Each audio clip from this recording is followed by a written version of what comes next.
Good evening, everyone. In this video, we're going to cover how to create descriptive statistics for a continuous variable.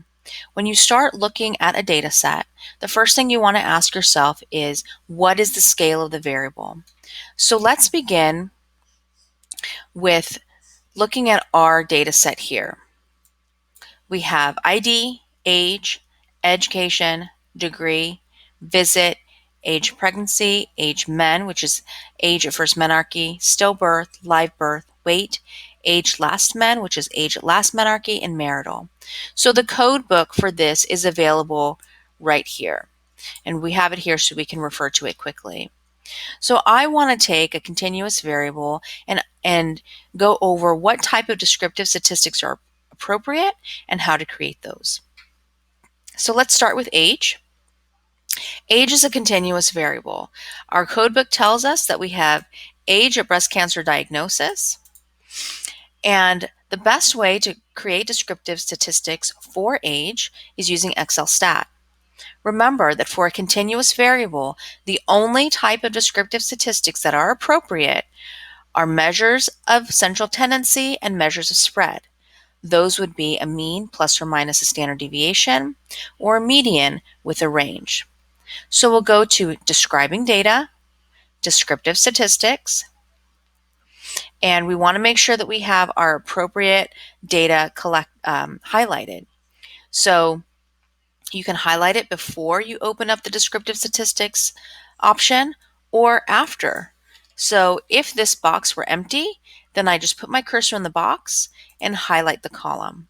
You notice if I put my cursor over the column, I'll have a down arrow, which will indicate that everything below that will be highlighted. I want to make sure that I click this option of sample labels, and we'll leave everything else at the defaults. And we'll click OK and OK. So a new tab, if you look in the lower left-hand corner, a new tab has been created. And this provides the descriptive statistics, as is denoted right here, for my variable age. I'm going to expand the B column so that I can easily read what's been created for me. The goal is not for you to regurgitate everything that's provided in this table, but for you to pick out the things that are important, like the number of observations, the median, the mean, and the standard deviation. If you want to calculate the range, then you'll also need the minimum and maximum values. And you'll note that by default, Excel Stat creates a box plot for you.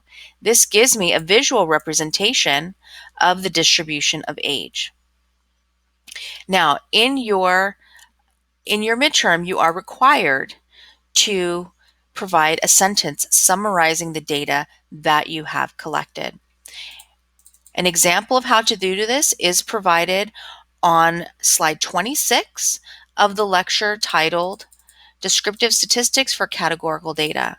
But let's do this here. We can say, among 200 women, the mean age was 46.2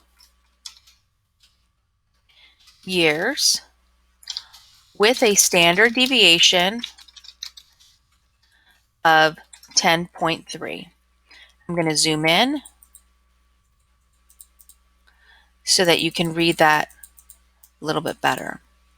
So you'll notice that what I've done then is I've taken out of this table what I think is the most important, that we have the sample size, the mean age, and the standard deviation.